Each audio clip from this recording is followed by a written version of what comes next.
Good Yule and welcome to the Ethnic Heritage Museum. Today we'll be making a wassail. A wassail is an English tradition that is done around Christmas time, and we're doing so because the Graham-Ginestra house is celebrating a traditional English Christmas this year.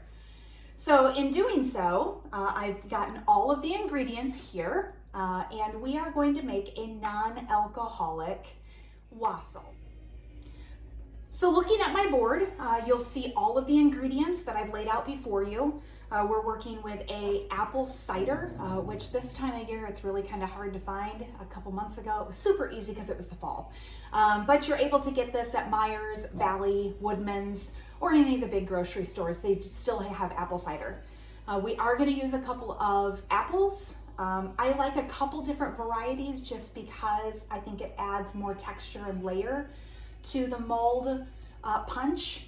And then I like to do one orange, and I also like to put on top a dried orange. This is not necessary, but it does look really good. So if you're looking for pretty, pretty is always a dried orange rind and or just peel. So you slice that in half, put it in the oven at 200 for a couple of hours, and they'll come out really nice. And they're super, super fragrant. A great alternative to port, red wine, or brandy, which is typically used in a wassail, if you're trying to make a non-alcoholic version, is cranberry juice.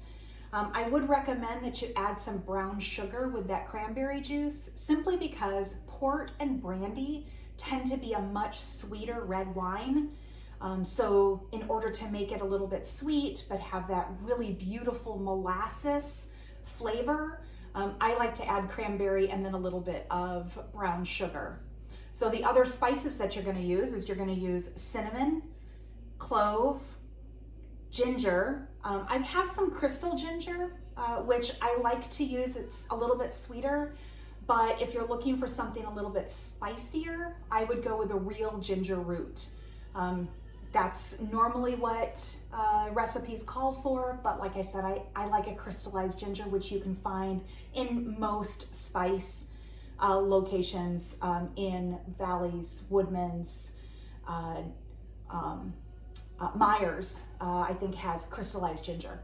And then your last spice is going to be nutmeg, and nutmeg makes that beautiful fall where your whole house smells. I mean, this is gonna sit in your crock pot and it's gonna be amazing. So let's go ahead and construct our wassail. So last night I actually made baked apples, and in that baked apples, it's a little bit of butter, just a little bit of butter and brown sugar. And then you bake your apples and serve those apples. I had some leftovers, so I'm not gonna cut up real apples, although that's what I would recommend if you didn't have a baked apple to use. I like the baked apples because it already has that brown sugar in it, and it's already partially cooked. I'm then gonna take 2 cups of apple cider.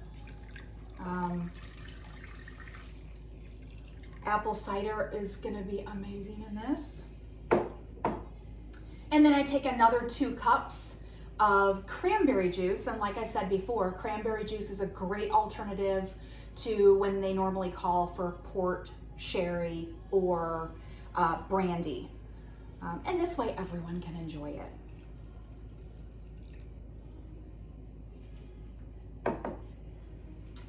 So because my baked apples already had brown sugar in them, I am not going to add brown sugar, but I would recommend if you're using fresh apples, absolutely add at least a half a cup of brown sugar, or to your taste or your liking, 1/4 cup at the minimum.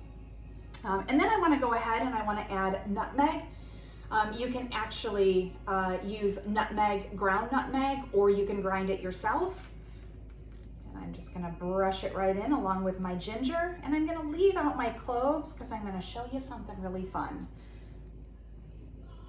The other essential is cinnamon sticks. I like to add 2 cinnamon sticks simply because it gives a lot of flavor. And my trick to cloves and oranges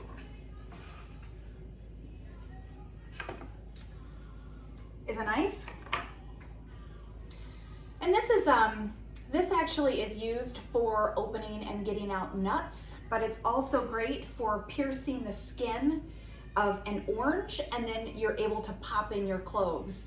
And I like doing that because when you put in your cloves in the wassail, nobody wants to drink a clove. So in doing that, I've literally put cloves on my orange, and then I'll go ahead and cut my orange in half.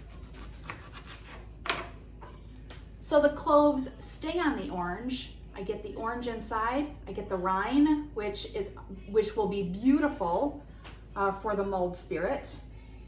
And then I put it on low and cook for 5 hours.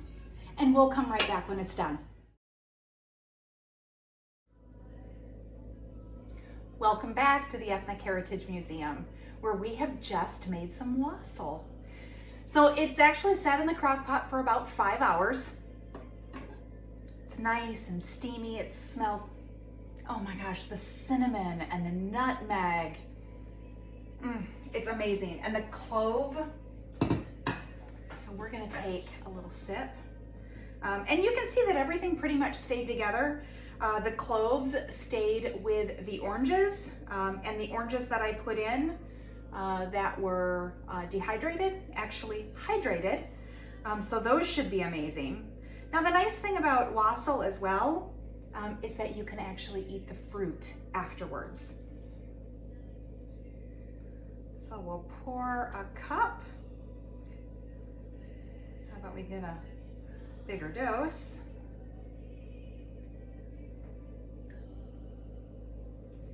And I'll move this away so that we can take a sip together. I like to add actually another dehydrated orange just to lay on top. It makes for a beautiful picture. It makes for a beautiful presentation. So good Yule, and thank you so much for coming and participating in our wassail making at the Graham-Ginestra House Ethnic Heritage Museum.